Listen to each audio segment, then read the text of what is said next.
السلام عليكم ورحمة الله وبركاته. كسو دوادا داواديال قصدينا مانتا waxaa idinla socodsiin doona anigoo ah Zaki Maxamuud balse intaanu gudu galin qisadeena fadlan like saar adigoo mahadsan. Tani waa macalimad magaceeduna waxa la yiraahdaa Xayaati. Macalimadani ayaa soo gashay fasalka waxayna ku tiri ardaydii fadhiista. Maanta waxaan idinka doonayaa inaad soo bixisaan buugaagta wax lagu sawiro iyo qalimaanta kalarada leh.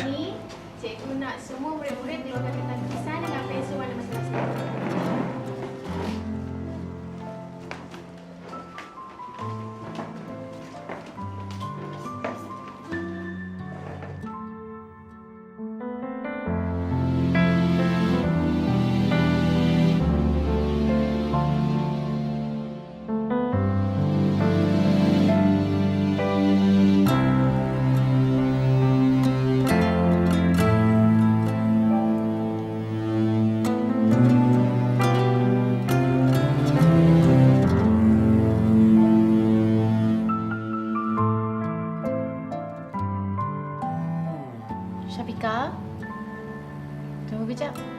Maalin maalmaha ka mid ah macalimadii ayaa u yeertay gabadha la yiraahdo Shafiqa waxayna ku tiri kaalay.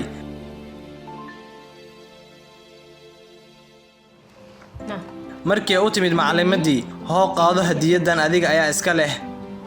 Suka tak?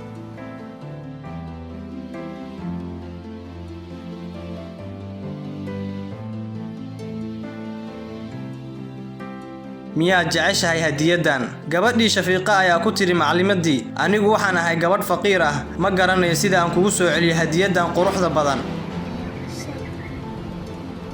Jangan terima hadiah dari sesiapa pun. Sebab Syafiqah orang susah.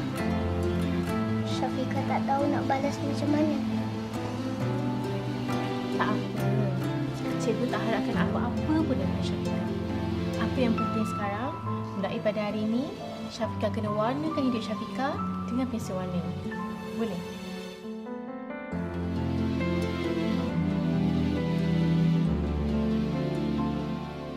Gabadhii ayaa qaadatay hadiyadii iyadoo dhoola cadeynaysa.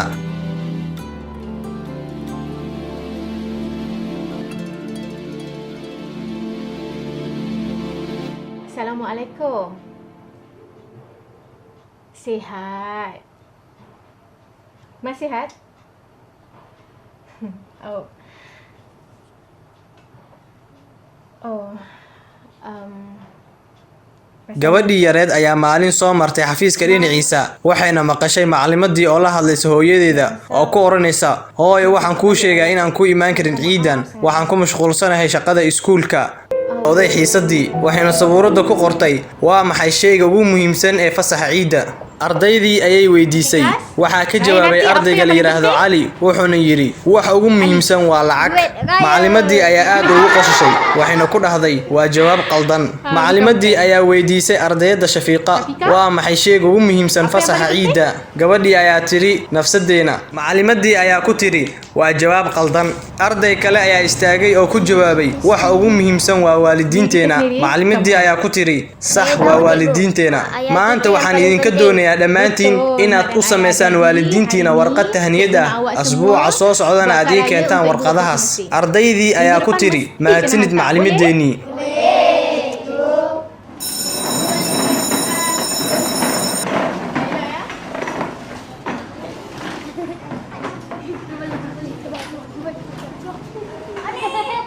laakiin gabadha Shafiqa inta aysan bixin ayay macalimadii weydiisay adiga miyaad u sameyn doontaa waalidiintaada warqad tahniyad ah sideena oo kale. Laakiin macalimadii ma aysan awoodin inay u jawaabto Shafiqa sababtoo ah fasaxa ciida uma socoto hooyadeed. Tak daya untuk ibu bapa cikgu.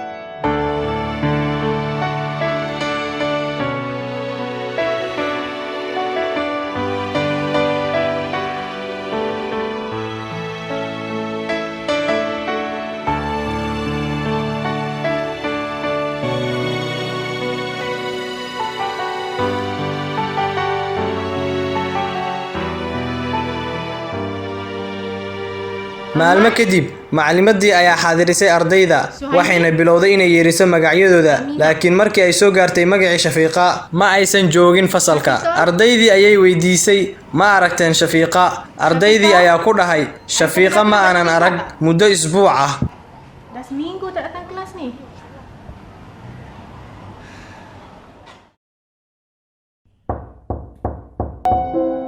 Cikgu Hayati ada.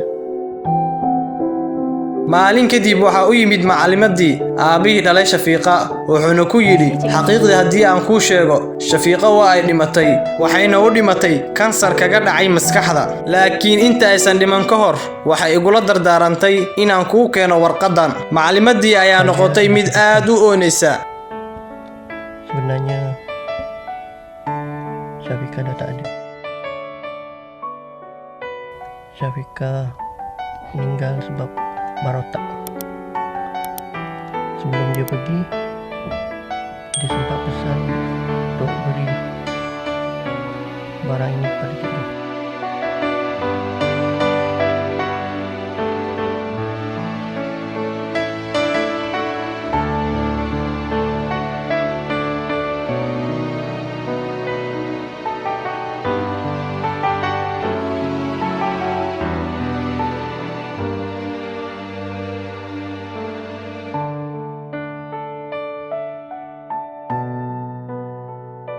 markii ay furtay warqadii ayay akhrisay wixii ku qornaa oo ahaa macallimadii qaaliga ahayd waalidkeena si muhiim ay inoogu baahan yahay laakiin dhamaantood iyagu muhiim ayay u nahay macallimideeday aad guriga waalidka sababtoo ah inaga ah qofka u sameyn kara farxadda aniguna waan ku siinayaa qalimaanta kalarka leh waana ku soo celiyay maxaa yeelay hadda waxaan ka doonayaa inaad kalarkan ku sawirtid noloshaada sida kor ugu qaadi lahayd macallimadii ayaa aad ugu ooday hadalkii Shafiiqa Yang cikgu hadiahkan dulu. Sebab Syafiqah nak cikgu pula nak mewarnakan hidup cikgu.